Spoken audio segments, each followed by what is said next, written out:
4 కోట్ల రూపాయల విలువైనటువంటి ల్యాండ్ కబ్జా కేసులో తమ్మినేని కుటుంబం మొత్తం కూడా నిందితులుగా చేర్చబడ్డారు. ఆల్రెడీ ఈ విషయం స్వయంగా శ్రీకాకుళం ఎస్పీనే చెప్పడం జరిగింది.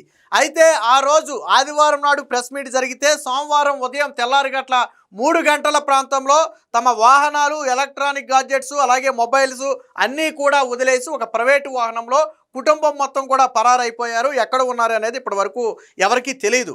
అయితే వీళ్ళు ఇక్కడ నుంచి పారిపోయి తెలివిగా ముందస్తు బెయిల్ కోసం కోర్టుకు వెళ్ళారు. ఒక రకంగా ముందస్తు బెయిల్ కూడా కాదు, క్వాష్ పిటిషన్ వేశారు. అంటే ఈ కేసు పూర్తిగా తప్పుడు కేసు, మా మీద రాజకీయ కక్షతో పెట్టారు కాబట్టి ఈ కేసును కొట్టివేయండి అని చెప్పి తమ్మినేని కుటుంబం పారిపోయి హైకోర్టును అయితే ఆశ్రయించారు. దీంట్లో హైకోర్టు తరపున, ప్రభుత్వ తరపున కూడా లాయర్లు అయితే వాదన వినిపించారు. అయితే నిన్న హైకోర్టు నుంచి కూడా తమ్మినేని సీతారాంకి రక్షణ దొరకలేదు. ససేమిరా రక్షణ కల్పించడానికి కోర్టు ఒప్పుకోపోవడమే కాదు, కోర్టు కొద్దిగా ఘాటైన వ్యాఖ్యలు కూడా చేసింది. అసలు మీరు ఈ భూమి కొన్నారు అంటున్నారు కదా, కొంటే ఎలా కొన్నారు? డబ్బులు ఇచ్చి కొన్నారా, చెక్ ఇచ్చి కొన్నారా? డబ్బులు ఇచ్చి కొంటే ఆధారం ఏంటి, చెక్ ఇచ్చి కొంటే ఏ అకౌంట్లో డిపాజిట్ చేశారు? అసలు మీరు ఏ అకౌంట్ నుంచి డ్రా చేసి వాళ్ళకు డబ్బులు ఇచ్చారు? ఎందుకంటే 37 లక్షల రూపాయలు కొన్నాము అని చెప్పి నిన్న కోర్టులో చెప్పారు వాళ్ళు. సో 37 లక్షల రూపాయలు ఎక్కడి నుంచి తెచ్చారు మీరు? మన ఇంట్లో 37 లక్షల డబ్బులు అయితే పెట్టుకోం కదా క్యాష్. సో ఏ అకౌంట్ నుంచి డ్రా చేశారు, ఏ అకౌంట్కి ట్రాన్స్ఫర్ చేశారు? దాన్ని నిరూపించే ఆధారాలు మొత్తం కూడా కోర్టు ముందు ఉంచండి అని చెప్పి నిన్న కోర్టు ఆదేశించింది. అదే సమయంలో ఇంకో మాట కూడా చెప్పింది. సో ఇప్పుడున్నటువంటి పరిస్థితుల్లో రక్షణ కల్పించడం కానీ, కేసును కొట్టివేయటం కానీ జరగదు. కేసు ప్రాథమిక విచారణ దశలో ఉంది. సో ఆరోపణలు వచ్చింది మీ మీద కాబట్టి దాన్ని నిరూపించుకోవాల్సిన బాధ్యత మీ మీదే ఉంటుందని చెప్పి నిన్న కోర్టు కూడా వ్యాఖ్యానించింది. దీంతో హైకోర్టు రక్షణ కూడా కరువైంది. అయితే హైకోర్టు ఒక వెసులుబాటు కల్పించింది. ఏంటంటే మీకు నిజంగా భయం ఉంది, అరెస్టు చేస్తారు, లేకపోతే ఇంకో భయం ఉంటే ముందస్తు బెయిల్ పిటిషన్కి వేసుకోండి, దాని మీద విచారణ చేసి అప్పుడు అందులో వాదనలో పస ఉంటే అప్పుడు ముందస్తు బెయిల్ గురించి ఆలోచిద్దాం తప్ప ఇప్పుడు మాత్రం బెయిల్ పిటిషన్ మీకు రక్షణ కల్పించడానికి కానీ, నోటీసులు ఇవ్వడానికి తమ్మినేని తరపు లాయర్ ఇంకో మాట కూడా అడిగాడు. ఆ ఫోర్జరీకి మాకు సంబంధం లేదు, ఆ రజనీ అనే మహిళ భూమి అమ్మింది, మేము కొనుక్కున్నాము, మా తరపు కొనుక్కున్నారు.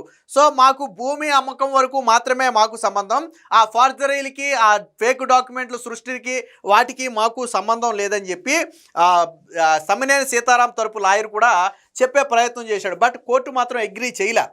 ఎందుకనంటే వాస్తవానికి తమ్మినేని సీతారాం ప్రమేయం లేకుండానే ఇంత తతంగం నడుతుందా? ఎక్కడో పక్క రాష్ట్రం నుంచి ఒక మహిళ వచ్చి ఇక్కడ ఏకంగా డెత్ సర్టిఫికేట్ సృష్టించి, ఫ్యామిలీ మెంబర్ సర్టిఫికేట్ సృష్టించి ఆ భూమిని తమ్మినేని సీతారాం కొడుకు మాత్రమే ఎందుకు అమ్మాలి? వేరొకరికి అమ్మొచ్చు కదా. అసలు ఫస్ట్ ఆ మహిళ ఇక్కడ మహిళ కాదు కదా. సో నిన్న కోర్టు కూడా ఏంటంటే దీంట్లో అగ్రీ చేయాల. మీ మీద ఆరోపణలు వచ్చాయి, నిరూపించుకోవాల్సిన బాధ్యత మీది. మీరు కొన్నాము అంటున్నారు కాబట్టి ఎలా కొన్నారు అనేది కోర్టు ముందు డాక్యుమెంట్ ఉంచండి, డాక్యుమెంట్ ఎవిడెన్స్ ఉంచండి మా దగ్గర అని చెప్పి కోర్టు చెప్పడంతో వైసీపీ అంటే తమ్మినేని సీతారాం తరపు లాయర్ కూడా ఏమీ మాట్లాడలేని పరిస్థితి. ఆ ఫోర్జరీతో సంబంధం లేదు కాబట్టి మిగతావన్నీ కూడా 7 సంవత్సరాల కంటే తక్కువ జైలు శిక్ష పడే సెక్షన్లే కాబట్టి మా దగ్గర వివరణ తీసుకుని మమ్మల్ని వదిలేయాలని చెప్పి కోర్టును కోరితే కోర్టు అందుకు కూడా నిరాకరించింది. కేవలం వివరణ తీసుకుని వాళ్ళని వదిలేయాలని పోలీసులకు ఆదేశాలు ఇవ్వడానికి కోర్టు కూడా ఒప్పుకోలేదు. సో అంటే ఆల్మోస్ట్ తమ్మినేని సీతారాం అరెస్టు కాకుండా అడ్డుకునే అన్ని ద్వారాలు మూసుకుపోయాయి. ఇంకా ఏదన్నా సుప్రీంకోర్టుకు వెళితే మనం చెప్పలేం కానీ అక్కడ ఏం జరుగుద్దో. ఇప్పటి వరకు అయితే తమ్మినేని సీతారాంకి అరెస్టును అడ్డుకోవడానికి కోర్టు ప్రయత్నాలు కూడా విఫలమైన నేపథ్యంలో ఆచూకీ తెలిసిన మరుక్షణమే పోలీసులు అరెస్టు చేయడానికి అయితే రంగం సిద్ధం చేశారు. ఆల్రెడీ బృందాలుగా ఏర్పడి తమ్మినేని సీతారాం గురించి అయితే ఎంక్వైరీ చేస్తున్నారు. ఆల్రెడీ మొన్న కూడా నేను చెప్పా, తమ్మినేని సీతారాం ఇప్పుడు వారిపోయి తర్వాత కోర్టులో కనపడతాడని చెప్పా. అన్నట్టుగానే నిన్న కోర్టులో పిటిషన్ వేశారు. కాకపోతే అక్కడ కూడా తమ్మినేని సీతారాంకి అయితే రక్షణ రాలేదు. దీనికి సంబంధించినటువంటి వార్త ఒకటి వచ్చింది, ఒకసారి చూద్దాం కోర్టు ఏమందో. వైకాపా నేత తమ్మినేనికి హైకోర్టులో ఎదురు దెబ్బ. మీకు, మీ కుటుంబ సభ్యులకు అరెస్టు నుంచి రక్షణ కల్పించలేం, డబ్బులు ఇచ్చి ఆస్తి కొన్నామని ఆధారాలు చూపించండి, ఫోర్జరీ అక్రమ రిజిస్ట్రేషన్ కేసులో న్యాయమూర్తి స్పష్టీకరణ.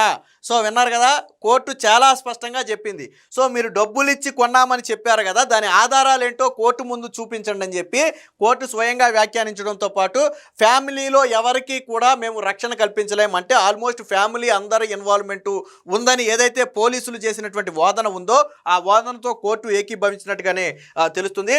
వైకాపా నేత మాజీ స్పీకర్ తమ్మినేని సీతారాం, ఆయన సతీమణి వాణి, కుమారుడు వెంకట వెంకట శ్రీరామ్, చిరంజీవి నాగులకు హైకోర్టులో ఎదురు దెబ్బ తగిలింది. 4 కోట్ల విలువైన భూమిని ఫోర్జరీ దస్త్రాలతో నాగు పేరుపై అక్రమంగా రిజిస్ట్రేషన్ చేయించుకున్నారంటూ కట్టా జయకిషోర్, ఎవరైతే కట్టా లింగేశ్వరరావు, కనకలింగేశ్వరరావు కొనుక్కున్నాడో ఆయన కుమారుడు కట్టా జయకిషోర్ అనే వ్యక్తి ఇచ్చిన ఫిర్యాదు మేరకు శ్రీకాకుళం పోలీసులు నమోదు చేసిన కేసులో అరెస్టు నుంచి వారికి రక్షణ కల్పించేందుకు హైకోర్టు నిరాకరించింది. పిటిషనర్లకు నోటీసులు ఇచ్చి వివరణ తీసుకోవాలని పోలీసులను ఆదేశించలేమని తేల్చి చెప్పింది. కేసును కొట్టివేయాలంటూ పిటిషనర్లు వేసిన క్వాష్ పిటిషన్లో అరెస్టు నుంచి రక్షణ కల్పిస్తూ మధ్యంతర ఉత్తర్వులు కూడా ఇవ్వలేమని చాలా స్పష్టంగా చెప్పింది. అంటే కేసు ప్రాథమిక దశలో ఉంది, ఆరోపణలు చాలా బలమైన ఆరోపణలు ఉన్నాయి కాబట్టి ఈ దశలో మేము జోక్యం చేసుకోలేము.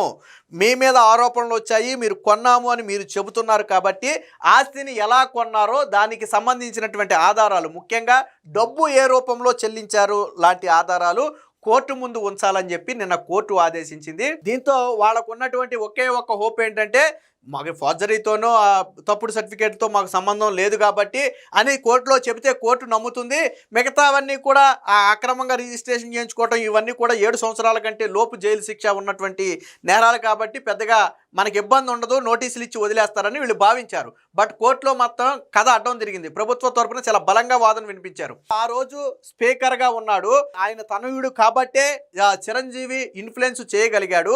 రెండోది ఇక్కడ కోర్టులో చెప్పినటువంటి వింత కథ ఒకటి ఉంది. ఏమని చెప్పారు వాళ్ళు కోర్టులో, ఆ డెత్ సర్టిఫికేట్కి ఆ ఫ్యామిలీ మెంబర్ సర్టిఫికేట్కి మాకు సంబంధం లేదని చెప్పి కోర్టులో చెప్పారు. కేవలం ఆ వాణి, ఎవరైతే రజనీ అనే అమ్మాయి భూమి అమ్మింది, మేము కొన్నాం, అక్కడ వరకే మాకు సంబంధం, వాటితో మాకు సంబంధం లేదని చెప్పారు. సరే, ప్రాక్టికల్గా మాట్లాడుకుందాం. ఈ రజనీ అనే మహిళది ఎక్కడ, అడబాల రజనీ అనే మహిళది ఎక్కడి నుంచి వచ్చింది, ఒడిశా నుంచి తీసుకొచ్చారు. ఆ మహిళ ఇక్కడ మహిళ కాదు.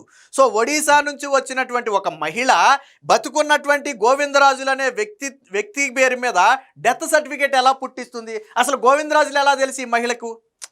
ఎక్కడో ఒడిశా నుంచి వచ్చిన మహిళకు గోవిందరాజులు ఎలా తెలుసు? గోవిందరాజులు అనే ఒక వ్యక్తి ఉన్నాడు, ఆ వ్యక్తికి ల్యాండ్ ఉంది, ఆ వ్యక్తిని చంపేసి ఫ్యామిలీ మెంబర్ సర్టిఫికేట్ తీసుకుని నేను భూమి కొట్టేయచ్చు, ఎలా తెలుసు? తెలవదు కదా. సో అది ఫస్ట్ పాయింట్. సో నమ్మశక్యంగా లేదు. రెండోది, అసలు ఎక్కడో పక్క రాష్ట్రం నుంచి వచ్చినటువంటి ఒక మహిళ ఇక్కడ death certificate, family member certificate పుట్టించగలుగుతా ఇన్ఫ్లుయెన్స్ లేకుండా? ఎవరి ఇన్ఫ్లుయెన్స్ లేకుండా ఈ 2 సర్టిఫికేట్లు, దొంగ సర్టిఫికేట్లు పుట్టించగలుగుద్దా? ఒరిజినల్ సర్టిఫికేట్లు అయితే వస్తాయేమో, కానీ దొంగ సర్టిఫికేట్లు ఇప్పుడు నేనున్న ఒక వ్యక్తి పేరు మీద డెత్ సర్టిఫికేట్ పుట్టించగలనా? నేను పుట్టించలేను. ఎందుకంటే నాకు ఇన్ఫ్లుయెన్స్ లేదు. మరి ఎవరు ఇన్ఫ్లుయెన్స్ ఉపయోగించి పుట్టించారు? ఆ రోజు ఆ మహిళకి లేదు కదా, ఎవరు ఇన్ఫ్లుయెన్స్ ఉపయోగించారు? 2. మూడోది, సరే ఓకే వీళ్ళకి సంబంధం లేదు అనుకుందాం. ఆ అమ్మాయి death certificate, family member certificate ఆ అమ్మాయి పుట్టించుకుంది అనుకుందాం కాసేపు. అప్పుడు తమ్మినేని సీతారాంకే ఎందుకు అమ్మాలి? ఎవరికైనా అమ్ముకోవచ్చు కదా. తమ్మినేని సీతారాం కొడుకే ఎందుకు అమ్మాలి? ఆ భూమిని ఎవరికైనా అమ్ముకోవచ్చు కదా, అంతే కదా. ఇప్పుడు ఆ అమ్మాయి దొంగ సర్టిఫికేట్లు పుట్టించేసుకున్నప్పుడు అవసరమైతే ఆ అమ్మాయి పేరు మీద రిజిస్ట్రేషన్ చేయించుకుని అలా పెట్టుకోవచ్చు, లేదా వేరొకరికి అమ్ముకోవచ్చు కదా. తమ్మినేని సీతారాంకే ఎందుకు అమ్మాలి? ఆయన కొడుకే ఎందుకు అమ్మాలి? సో కాబట్టి ఇలాంటి లాజిక్లు కోర్టులో చెప్పడానికి బాగుంటాయి తప్ప ప్రాక్టికల్గా నమ్మటానికి బాగుండవు. ఇప్పుడు నేను చెప్పిన పాయింటే కదా, ఎక్కడో పక్క రాష్ట్రం నుంచి వచ్చిన మహిళకు ఈ గోవిందరాజులు అనే వ్యక్తి ఎలా తెలుసు? ఒకటి, తెలిసినా సరే death certificate, family member certificate పుట్టించే ఇన్ఫ్లుయెన్స్ ఎక్కడిది? మూడోది, పుట్టించినా సరే ఎందుకు తమ్మినేని సీతారాం కొడుకే అమ్మాలి? వీటికి సమాధానం ఉందా? నేను కోర్టులో వాదన అదే, మాకు ఆ డెత్ సర్టిఫికేట్కి ఆ ఫ్యామిలీ మెంబర్ సర్టిఫికేట్ మాకు సంబంధం లేదు, వాళ్ళు అమ్మారు మేము కొనుక్కున్నాం, మాకు అంతవరకే సంబంధం అంట. సరే, ఇక్కడ ఇంకో పాయింట్ కూడా నేను చెప్తా. ఫర్ ఎగ్జాంపుల్ అన్నీ ఆ అమ్మాయే చేసింది, మీకు సంబంధం లేదు అనుకుందాం. ఈ రజనీ అనే మహిళ ఎవరు? ఈ గోవిందరాజులు అనే వ్యక్తి ఎవరు? ఈ మహిళ ఫ్యామిలీ ఎక్కడ ఉంటుంది? వీళ్ళ ఆధార్ కార్డు ఏంటి? వీళ్ళ రేషన్ కార్డు ఏంటి? వీళ్ళ పాన్ కార్డు ఏంటి అనేది తమ్మినేని సీతారాం చూడకుండానే కొన్నాడా? ఇప్పుడు ఆ అమ్మాయి ఆధార్ కార్డులో అడబాల అని ఉంటుంది, మరి గోవిందరాజుల ఇంటి పేరేంటి? అందవరపు, అక్కడ దొరికిపోతారు కదా. అలాగే ఈ అమ్మాయికి ఏపీలో రేషన్ కార్డు లేదు, మరి రేషన్ కార్డు ఎందుకు లేదని ఎందుకు అడగలేదు? అలాగే ఈయన తండ్రి అని చెబుతున్నటువంటి గోవిందరాజులు అక్కడ వ్యక్తే కదా. తమ్మినేని సీతారాం కనీసం ఎవరి గోవిందరాజులు చనిపోయాడంటని కనీసం ఆరా తీరా? ఎవరి ఫ్యామిలీ నుంచి ఈ అమ్మాయి వచ్చింది గోవిందరాజులు అని చెప్పుకుంటుంది, గోవిందరాజులు ఎవరని తమ్మినేని సీతారాం ఆరా తీయడా? సరే, అది కూడా పక్కన పెట్టు. రిజిస్ట్రేషన్ అప్పుడు 5 లక్షలు దాటితే నువ్వు 37 లక్షలు కొన్నావని నువ్వే చెప్పావు. 5 లక్షలు దాటితే పాన్ కార్డు ఖచ్చితంగా ఇవ్వాలి. మరి రజనీ అనే మహిళ పాన్ కార్డు ఇవ్వలేదు, ఎందుకు ఇవ్వలేదు? పోనీ పాన్ కార్డు లేదు అనుకుందాం, ఫామ్ నెంబర్ 60 ఫిల్ చేయాలి రూల్ ప్రకారం. ఈ రెండిట్లో ఖచ్చితంగా ఒకటి ఉండాల్సిందే. ఫామ్ నెంబర్ 60 కూడా ఫిల్ చేయలేదు కదా, మరి నువ్వెలాగా రిజిస్ట్రేషన్ చేయించుకున్నావు? నువ్వు నాకు అర్థం కాల. నువ్వు ఆ మహిళ ఎవరో నీకు తెలియదు అంటావు, ఆ సర్టిఫికేట్ లేదో నీకు తెలియదు అంటావు. కనీసం నువ్వు రిజిస్ట్రేషన్ చేయించుకునేటప్పుడు ఈ అమ్మాయి ఇంటి పేరేంటి, ఆధార్ కార్డు ఏంటి, పాన్ కార్డు ఏంటి, ఓటర్ ఐడి ఏంటి, కనీసం నువ్వు చెక్ చేయాలి కదా. అట్లీస్ట్ ఎందుకు ఈ అమ్మాయి ఆ పాన్ కార్డును ఫామ్ నెంబర్ 60 ఫిల్ చేయలేదని నువ్వు అడగాలి కదా. అది తప్పుడు రిజిస్ట్రేషన్ అని నీకు తెలుస్తుంది కదా. అవి ఇవ్వకుండా రిజిస్ట్రేషన్ చేయడం తప్పని తెలుసు కదా. మరి ఎంత చిన్న లాజిక్ ఎలా మర్చిపోయావయ్యా తమ్మినేని సీతారాం? కోర్టులో అలాంటి అడ్డగోలు వాదన చేసావు. కోర్టులో ఏం పిచ్చే కాదు కాబట్టే ఈ రోజు నీకు రక్షణ కల్పించలేమని చెప్పింది. అంటే ఈ స్కామ్ మొత్తం తమ్మినేని సీతారాంకి తెలిసే జరిగింది. ఆ రోజు స్పీకర్గా ఉన్నాడు, పవర్లో ఉన్నాడు కాబట్టి, వాళ్ళ పార్టీ పవర్లో ఉంది కాబట్టి దాన్ని ఉపయోగించి సబ్ రిజిస్టర్, ఎక్కడో పక్క రాష్ట్రం నుంచి వచ్చిన మహిళ సబ్ రిజిస్టర్ని మేనేజ్ చేయగలుగుద్దా? సబ్ రిజిస్టర్ని మేనేజ్ చేయగలుగుద్దా? అసలు ఆ అమ్మాయికి భాష వచ్చో లేదో కూడా మనకు తెలియదు. సబ్ రిజిస్టర్ని ఎలా మేనేజ్ చేస్తుంది? మరి ఎలా చెప్పారు కట్టుకథలు, కోర్టులో కట్టుకథలు ఎలా చెప్పారు నాకు అర్థం కాల. అంటే ఈ మొత్తం కథ వెనకమాల ఉన్నది తమ్మినేని సీతారాం కుటుంబమే. వాళ్ళే ఇన్ఫ్లుయెన్స్ చేశారు, వాళ్ళే మహిళను తీసుకొచ్చారు, వాళ్ళే దొంగ డెత్ సర్టిఫికేట్ పుట్టించారు, వాళ్ళే దొంగ ఫ్యామిలీ మెంబర్ సర్టిఫికేట్ పుట్టించారు, వాళ్ళే దొంగ రిజిస్ట్రేషన్ కూడా చేయించారు. వీళ్ళన్నీ చేయించింది ఆ రోజు పవర్ ఉండబట్టే. నేను కోర్టు కూడా అడిగింది, పోలీసుల్ని లాయర్ని అడిగింది ఏమని, తమ్మినేని సీతారాం కొడుకు పేరు మీద రిజిస్ట్రేషన్ జరిగితే తల్లిదండ్రి అయినటువంటి తమ్మినేని సీతారాంని వాణిని ఎందుకు చేర్చారని అడిగితే వాళ్ళు పోలీసుల తరపు కూడా సమాధానం చెప్పారు. తమ్మినేని సీతారాం ఆ రోజు స్పీకర్గా ఉన్నాడు కాబట్టి, ఆయన పవర్ ఉంది కాబట్టే ఆ పవర్ను ఉపయోగించి చేయగలిగారు తప్ప తమ్మినేని సీతారాం కొడుకే ఉంది చేయడానికి. ఆయన ఎమ్మెల్యేనే ఎంపీనా చేయడానికి కాదు కదా. ఎవరు పవర్లో ఉన్నారు? తమ్మినేని సీతారాం ఉన్నాడు, అంటే తండ్రి ఉన్నాడు. తండ్రి పవర్ను ఉపయోగించే కదా ఇది మొత్తం చేసింది. అందుకనే వాళ్ళని చేర్చామని చెప్పారు.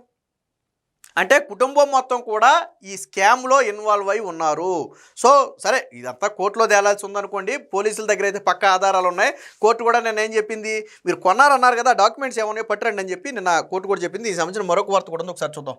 ఒకవేళ అరెస్ట్ చేస్తారని ఆందోళన ఉంటే ముందస్తు బెయిల్ పిటిషన్ వేసుకోవాలని చూసింది. ఆ ఆస్తి విలువ ఎంతకు కొన్నారు, చెక్కు ఇచ్చారా, నగదు బదిలీ చేశారా, స్థలం కొనుగోలుకు సొమ్ము చెల్లించినట్లుగా ఆధారాలను మా ముందుంచి నిజాయితీని నిరూపించుకోవాల్సిన బాధ్యత మీ పైనే ఉంది అని వారికి తేల్చి చెప్పింది. పూర్తి వివరాలతో కౌంటర్ వేయాలని చెప్పి ఇరుపక్షాలను ఆదేశిస్తూ కేసుని ఈ నెల 29కి అయితే వేయటం జరిగింది.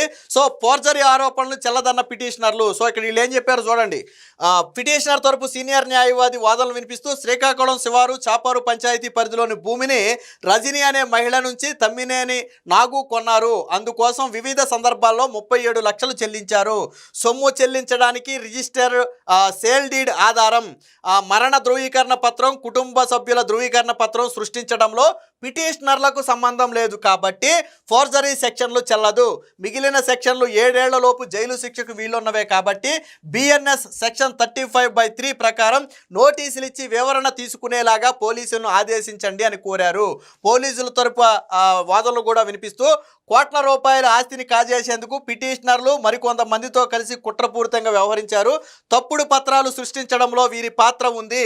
పిటిషనర్లు క్రిమినల్ చర్యలను సివిల్ వివాదంగా మార్చే ప్రయత్నం చేస్తున్నారని చెప్పి వీళ్ళ తరపున కూడా వాదనలు అంటే వాళ్ళు ఎంత చక్కగా చెప్పారు చూడండి. ఆ ఫోర్జరీ సర్టిఫికేట్, ఆ దొంగ సర్టిఫికేట్లు మాకు సంబంధం లేదు, భూమి అమ్మితే మేము కొన్నాం, అంతవరకే మాకు సంబంధం అని చెప్పారు. బట్ కోర్టు అయితే దీన్ని నమ్మే పరిస్థితి అయితే కనపడలేదు. మొత్తంగా తమ్మినేని కుటుంబం మొత్తం కూడా పారిపోయి ఈరోజు కోర్టు నుంచి రక్షణ పొందే ప్రయత్నం అయితే చేసింది. సో అది కూడా విఫలం అవడంతో ఏ క్షణమైనా సరే తమ్మినేని కుటుంబం అరెస్టు జరగవచ్చు అనేది ఇప్పుడు జరుగుతున్నటువంటి ప్రచారం.